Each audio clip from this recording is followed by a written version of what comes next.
नमस्कार, मैं हूं आपके साथ अंकिता पाल। बुलेटिन की शुरुआत करते हैं। विश्व हिंदू परिषद ने नरसिंहपुर के करेली में 3 दिवसीय युवा संत चिंतन वर्ग का आयोजन किया, जिसका समापन मध्य प्रदेश और छत्तीसगढ़ के युवा संतों की उपस्थिति में हुई।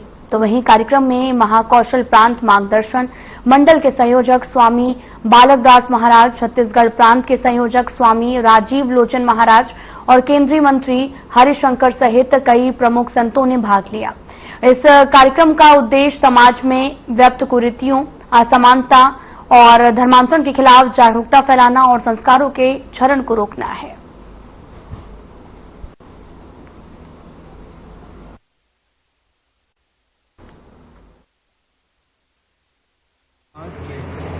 गले में से हृदय तक आसानी से पहुंच जाती है।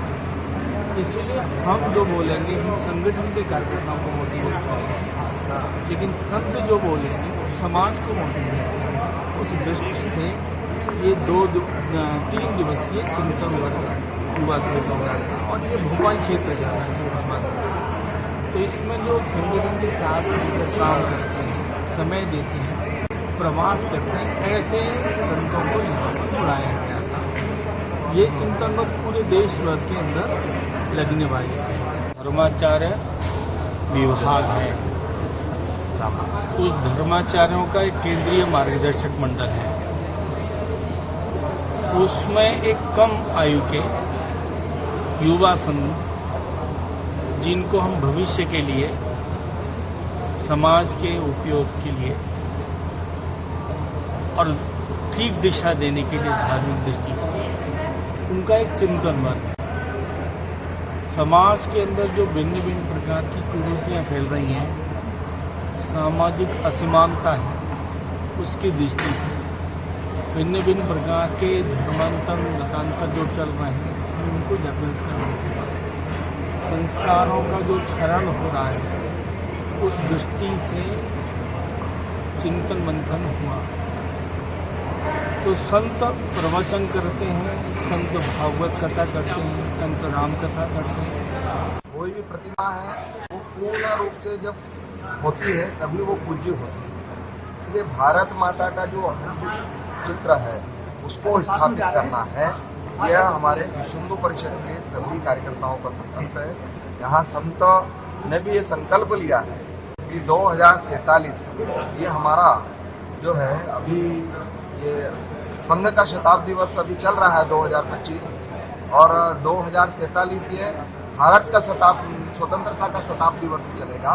उस शताब्दी वर्ष में हम पूरा संपूर्ण भारत माता का अखंडित चित्र रखकर उसका पूजा अर्चना करेंगे। यह संकल्प हम सबको धारण करना है।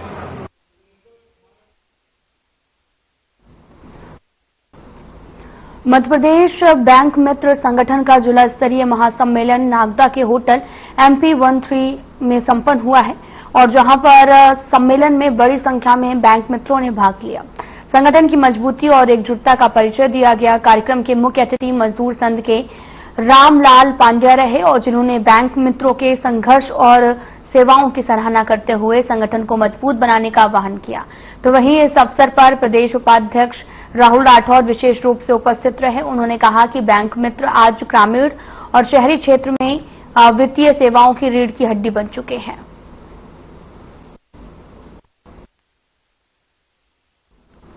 होटल MP13 में संपन्न हुआ है कार्यक्रम और इस कार्यक्रम में बड़ी संख्या में बैंक मित्रों ने हिस्सा लिया और यहां पर तमाम मुद्दों पर बातचीत भी हुई। जिला स्तरीय महासम्मेलन का संपन्न भी किया गया है।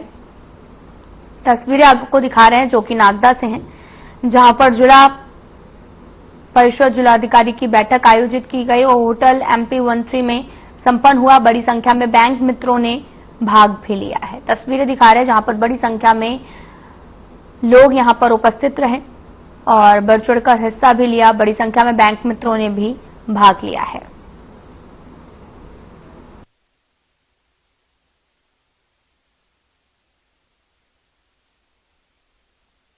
राष्ट्रीयकृत बैंकों का हम बैंक मित्रों का एक संगठन बना हुआ है, जिसमें हर जिले वाइज समिति भी बनी हुई है और हमारे उज्जैन जिले में भी जिला स्तर की आज महासम्मेलन कहा जाए तो एक बहुत कम समय में हम लोगों ने तैयारी की। 3 से 4 दिन में लगभग 100 लोग यहाँ पे एकत्रित हुए और हम लोगों ने आज जो हमारे संगठन की सदस्यता चल रही है, तो जो बैंक मित्र छूट गए थे, जो पहली बार हमारी सदस्यता अभियान चला था उसमें सदस्यता नहीं ले पाए थे, उस विषय को लेकर आज हमने मीटिंग की और यहाँ पे अलग अलग हमने टीम गठित की। वो टीम पूरे उज्जैन जिले में कार्य करेगी और जो बैंक मित्र छूट गए उनको सदस्यता दिलाई जाएगी। हमारे संगठन का उद्देश्य हम लोगों की दिन ब दिन जो इनकम कम होती जा रही है तो बढ़वाने के उद्देश्य से कहीं ना कहीं संगठन हमारा प्रयास कर रहा है। तो इसी को हमारे संगठन को और मजबूती प्रदान करने के लिए हम लोगों ने आज ये मीटिंग रखी और इसका सफल आयोजन हुआ। हमारे बीच हमारे मजदूर संघ के जो अध्यक्ष जी हैं वो भी पधारे थे, हमारे वरिष्ठ जोशी जी, कोरवाल जी और भी कई वरिष्ठ लोग आज की मीटिंग में शामिल हुए थे।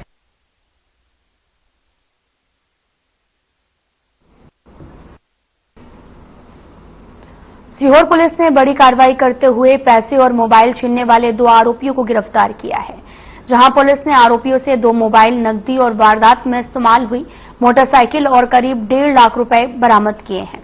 साथ ही आपको ये भी बताते चलें कि यह कार्रवाई पुलिस अधीक्षक दीपक शुक्ला, एएसपी सुनीता रावत और सीएसपी डॉक्टर अभिनंदन शर्मा के मार्गदर्शन में हुई। जानकारी के मुताबिक दोनों आरोपी में से एक आरोपी पहले भी हत्या जैसे गंभीर अपराध में जेल जा चुका है।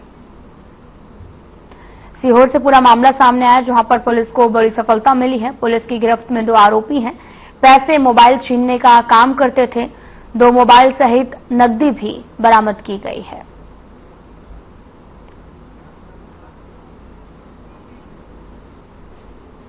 अनूपपुर में आदि कर्मयोगी अभियान के तहत चल रहे 3 दिवसीय प्रशिक्षण कार्यक्रम का समापन हो गया है।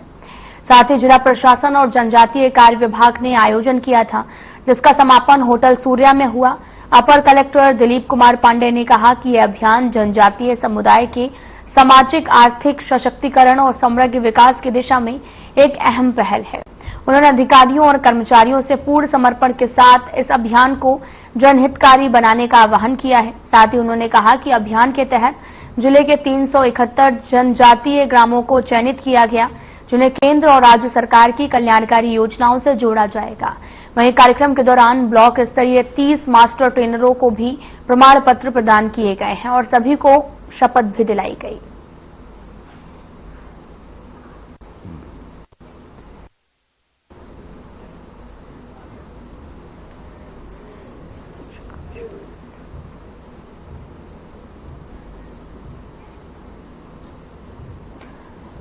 आपको बताते चलें कि मास्टर ट्रेनरों को प्रशिक्षण प्रमाण पत्र वितरित किए गए हैं और जिले के 371 जनजातीय ग्राम इस कार्यक्रम में चयनित हुए और इस दौरान उन्हें प्रशिक्षण प्रमाण पत्र भी दिया गया है और ये सम्मान पाकर काफी ज्यादा उत्साहित हुए।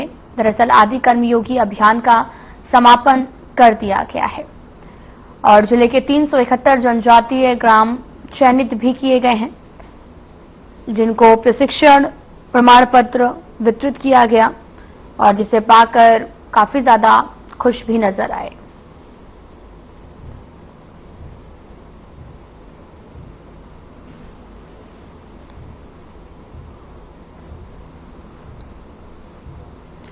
तो आपको तस्वीरें भी दिखा रहे हैं जहां पर लोगों को प्रशिक्षित प्रमाण पत्र दिया गया है। उज्जैन में शनिचरी अमावस्या के अवसर पर शिप्रा नदी और त्रिवेणी घाट पर बड़ी संख्या में श्रद्धालु स्नान करने पहुंच रहे हैं, जहां पर स्नान के बाद श्रद्धालुओं ने शनिदेव नवग्रह की पूजा की है। यहां दूर दूर से आए श्रद्धालु ने शिप्रा में आस्था की डुबकी लगाई। तो वहीं इस अवसर पर प्रशासन ने स्नान के लिए घाटों पर फव्वारों की व्यवस्था भी की। तो वहीं इस पावन अवसर पर रामघाट स्थित श्री क्षिप्रेश्वर सिद्ध शनि मंदिर में भगवान शनिदेव का विशेष श्रृंगार किया गया, जहां हर रोज हजारों की संख्या में मंदिर पर दर्शन करने के लिए श्रद्धालु आते हैं। इसलिए इस मंदिर की काफी ज्यादा मान्यता है। शनिचरी अमावस्या का पावन अवसर रहा, जहां पर भगवान शनिदेव का विशेष श्रृंगार किया गया। साथ ही त्रिवेणी घाट स्नान करने के लिए श्रद्धालु पहुंचे।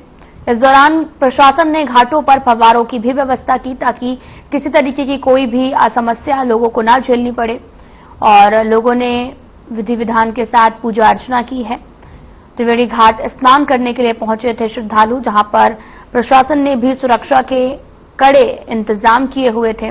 फव्वारों की भी व्यवस्था की गई थी, जिसे देखकर श्रद्धालु भी काफी खुश हुए।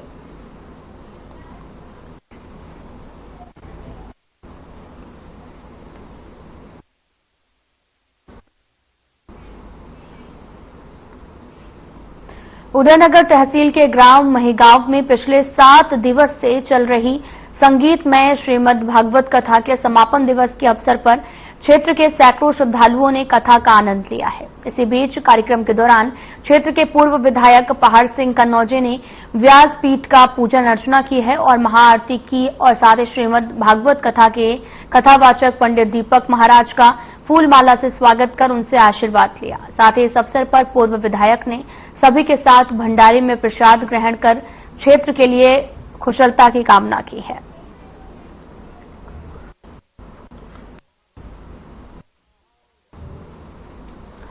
सैकड़ों श्रद्धालु यहां पर पहुंचे हुए थे, साथ ही भंडारे का भी प्रसाद ग्रहण किया है। श्री मद् भागवत कथा समापन दिवस जो है वो जारी है। साथ ही तस्वीरें आपको दिखा रहे हैं। सैकड़ों श्रद्धालुओं ने प्रसाद ग्रहण किया है। बड़ी संख्या में लोग यहां पर उपस्थित रहे हैं।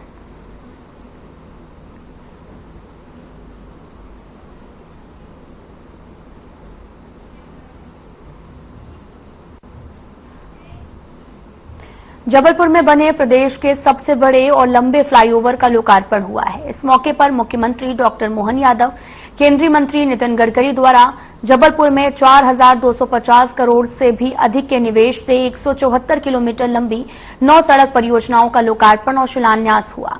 वहीं जबलपुर वासियों के लिए ये बड़ा ऐतिहासिक क्षण रहा, बहुत बड़ी राहत है।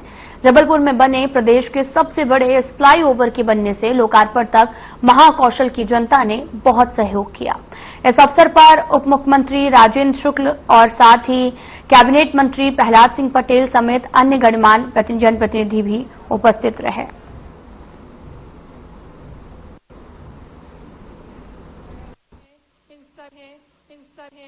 जी ने किया था, इस बात के लिए मैं उनका आभार व्यक्त करता हूं। दूसरी बात मैं कहता हूं कि जब ललितपुर से लखनादौन तक, जहां पर मेरा लोकसभा क्षेत्र आता था, वहां पर एक्सीडेंट पॉइंट थे, तो मैंने 6 जगह के नाम उनको लिख कर दिए। उनके विजन की बात मैं कर रहा हूं। उनने उन 6 के तो स्वीकृति के लिए हां बोला, लेकिन ललितपुर से लखनादौन तक एक टीम बनाकर सर्वे कराया और बिना मांगे 27 ओवरब्रिज लखनादौन से लेकर ललितपुर तक जो एक्सीडेंट पॉइंट थे उनको एक बार में ही दे दिया।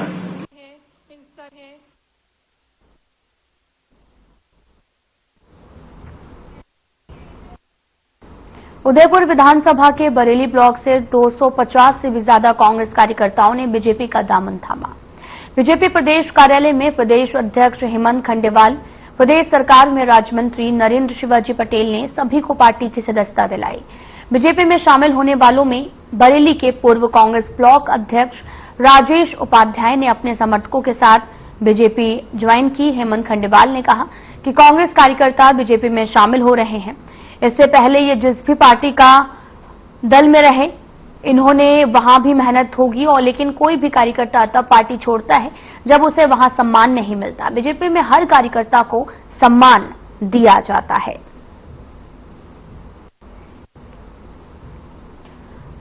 आपको बता दें कि बीजेपी प्रदेश अध्यक्ष ने पार्टी को ज्वाइन करवाया है और बीजेपी में शामिल हुए हैं काफी कार्यकर्ता। उन्होंने कहा कि कांग्रेस या फिर अन्य जो पार्टी हित दल हैं, वहां पर कार्यकर्ताओं को सम्मान नहीं मिलता है, जिससे वो काफी ज्यादा निराशित होते हैं। और बीजेपी में सभी कार्यकर्ता समान हैं, सभी को सम्मान दिया जाता है। तो तस्वीरें आपको दिखा रहे हैं जो कि भोपाल से हैं, जहां पर बीजेपी प्रदेश अध्यक्ष ने पार्टी को ज्वाइन कराया है और साथ ही उन्होंने कहा कि सफलता मिलती है और बीजेपी में शामिल हुए हैं काफी कार्यकर्ता।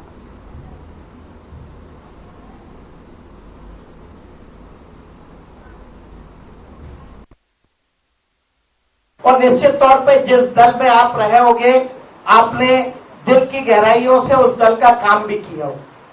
लेकिन कई बार कई दल कार्यकर्ता का मूल्यांकन नहीं करते और ऐसे लोगों को पदाधिकारी बनाते हैं, ऐसे लोगों का चयन करते हैं जो व्हाट्सएप और फेसबुक और ट्विटर पे तो रहते हैं, लेकिन जिनका फील्ड में कोई भी उपयोग नहीं रहता, उनका कोई भी सम्मान नहीं रहता। आज कांग्रेस पार्टी इसी दिशा में जा रही है, वे नीचे के जमीनी कार्यकर्ता को भूलते जा रहे हैं और इसीलिए लगातार भारतीय जनता पार्टी का परिवार बढ़ता जा रहा है। आप सबका स्वागत है, वंदन है।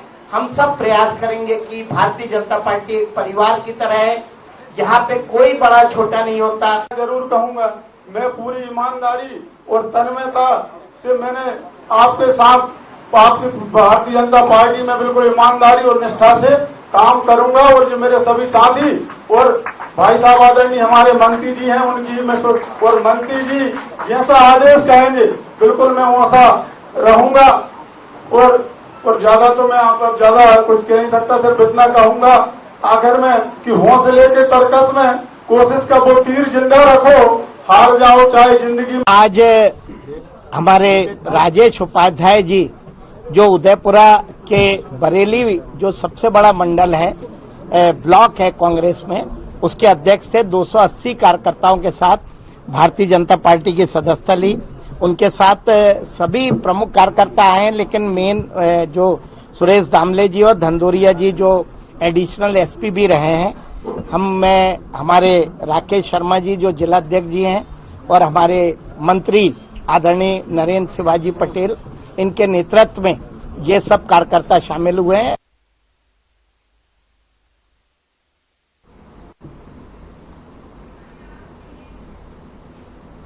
मध्य प्रदेश के नेता प्रतिपक्ष उमंग सिहार ने कटनी में हो रहे माइनिंग कॉन्क्लेव पर तीखी प्रतिक्रिया दी। उन्होंने कहा कि ये स्पष्ट नहीं है कि ये कॉन्क्लेव किसके लिए हो रहा है, स्थानीय बेरोजगारों को काम देने के लिए, प्रदेश के उद्यमियों के लिए या विदेशी कंपनियों को लीज देने के लिए। सिहार ने आगे ये भी कहा कि सरकार को पहले यहां के 1,500 स्थानीय माइनिंग कारोबारियों के बारे में विचार करना चाहिए, इसके बाद ही बाहर की कंपनियों को लीज देने की सोचनी चाहिए, क्योंकि ये स्थानीय कारोबारियों का हक है।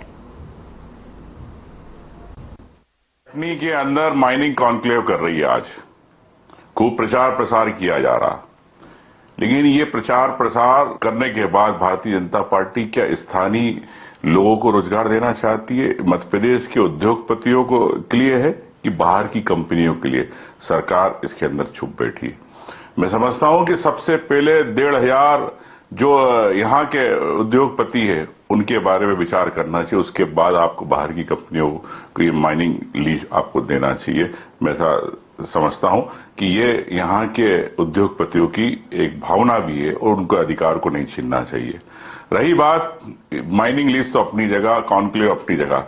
क्या सरकार कई ऐसे मुद्दे हैं जो माइनिंग से जुड़े हो, उस पर चुप क्यों बैठी है?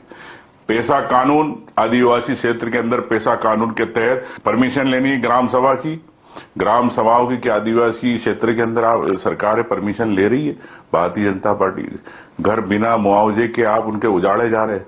उन आदिवासियों घर के बारे में क्या सरकार क्या कहना चाहती? मैं समझता हूं कि इसके अंदर सरकार छुप बैठी। रेत माफिया पूरे प्रदेश के अंदर सक्रिय है, हजारों करोड़ की रेत निकाली जा रही है। सीएजी की रिपोर्ट आई, सीएजी की रिपोर्ट के अंदर 2023 में स्पष्ट लिखा है कि 90% पैसा अवैध खनन की रॉयल्टी का सरकार को नहीं मिलता। जंगलों की कटाई, कह सकता हूं कि पिछले 15 साल के अंदर 40,000 हेक्टेयर से ज्यादा जंगल कट गया।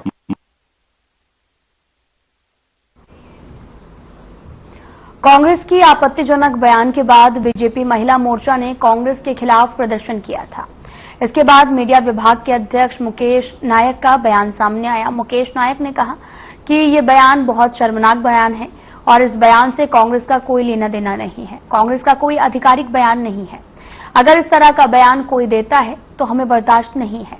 साथ ही आपको बता दें कि मध्य प्रदेश के राजगढ़ के जिला पंचायत अध्यक्ष ने महिलाओं के प्रति आपत्तिजनक बयान दिया। इसके बाद भोपाल में बीजेपी महिला मोर्चा ने उनके खिलाफ मोर्चा खोला और प्रदर्शन कर जमकर नारेबाजी की।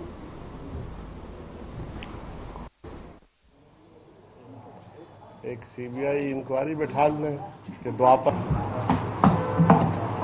सबसे पहली बात तो ये है कि किसी को भी ऐसा बयान नहीं देना चाहिए। ये कांग्रेस का अधिकृत बयान नहीं है, ये व्यक्तिगत बयान है। लेकिन मुझे जानकारी हुई है कि प्रियव्रत सिंह जी जो है वो हमारे बहुत रिस्पॉन्सिबल नेता हैं और इन्होंने इस बात का खंडन कर दिया है कि उन्होंने ये बयान नहीं दिया। लेकिन अगर कोई भी इस तरह का बयान देगा तो ये हमें मंजूर नहीं है।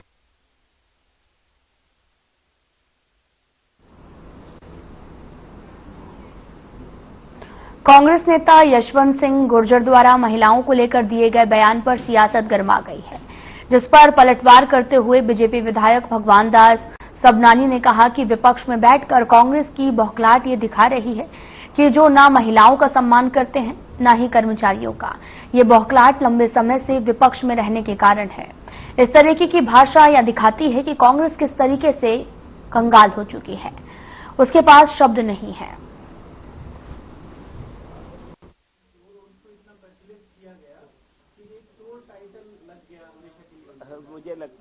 मुझे लगता है ये जो विपक्ष में बैठ करके इनकी जो बौखलाहट है वो न महिलाओं का सम्मान करना, न कर्मचारी अधिकारी का सम्मान करना। और मध्य प्रदेश में भारतीय जनता पार्टी की सरकारों में हमेशा से हमने महिला सम्मान की बात कही है। हमने तो महिलाओं को और बच्चियों के पैर पूज करके कार्यक्रम किए। आप किस तरीके का व्यवहार करना चाहते हैं, किन शब्दों का इस्तेमाल करना चाहते हैं, वो कोई आपके रखे हुए लोग नहीं है। आप जिन शब्दों का इस्तेमाल कर रहे हो बहनों के प्रति, ये कतई स्वीकार्य नहीं है। और इसको लेकर के भारतीय जनता पार्टी का महिला मोर्चा आपको आईना दिखाने का काम जगह जगह पर कर रहा है। आज भोपाल में भी सभी महिलाएं बहनें हमारी एकत्रित होकर के आपको ये बताने का प्रयास करेंगे कि महिलाओं का अपमान हम कतई बर्दाश्त नहीं करेंगे। आपके लिए महिला दोयम हो सकती है, लेकिन भारतीय जनता पार्टी का कार्यकर्ता हमेशा से बहनों को पूजनीय रखता है, माताओं को पूजनीय रखता है।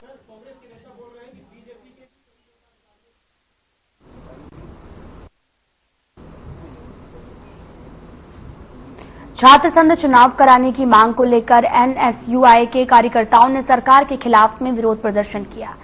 एनएसयूआई के प्रदेश सचिव अमन पठान ने कहा कि मुख्यमंत्री समेत केंद्रीय कृषि मंत्री शिवराज सिंह चौहान भी छात्र राजनीति से आते हैं, फिर भी छात्र संघ चुनाव को रोक कर रखा है। अमन पठान ने कहा, हमने अपने खून से सरकार के लिए पत्र लिखा और छात्र संघ चुनाव कराने की मांग की है।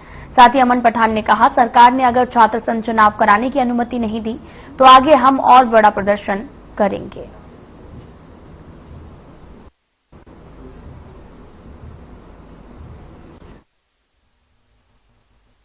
तौर पर आज सरकार द्वारा जिस प्रकार से छात्रों के और युवाओं के पूरे जीवन को और पूरी पीढ़ी को कुचलने का प्रयास किया जा रहा है। छात्र संघ चुनाव वो है जो लोकतंत्र का एक नर्सरी के रूप में माना जाता है। निरंतर दशकों से, चाहे पूर्व मुख्यमंत्री रहे हो या वर्तमान हो, और पूरी जो इनकी पीढ़ी है वो खुद ही छात्र संघ चुनाव से लड़के और नेता के तौर पर तैयार होकर आए हैं।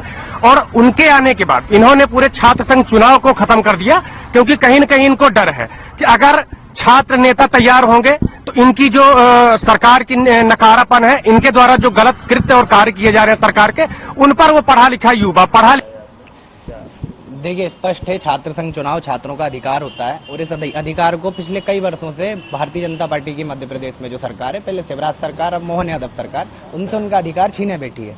अधिकार वापस लेने की हमारी लड़ाई है। हम जो लड़ाई लड़ रहे हैं ये छात्रों की लड़ाई है, हर उस छात्र की लड़ाई है जिसके साथ कुछ गलत होता है, जिसको एग्जाम नहीं देने जाता है, जिसकी फीस के चक्कर में उसका पूरा सेमेस्टर ब्रेक कर दिया जाता है, तो उन छात्रों की आवाज है ये। हमने ये मांग की है कि छात्र संघ चुनाव कराए जाएं और इसको लेकर आज हमने माननीय मुख्यमंत्री मोहन यादव जी को खून से खत लिखा है और हम ये मांग करते हैं कि कृपया कर हमारे ऊपर एक एहसान करें कि छात्र संघ चुनाव कराएं, ताकि एक छात्रों को भी उनका कोई जनप्रतिनिधि मिले जो अपनी आवाज को उठा पाए, जो छात्रों की आवाज बन के कुछ बोल पाए।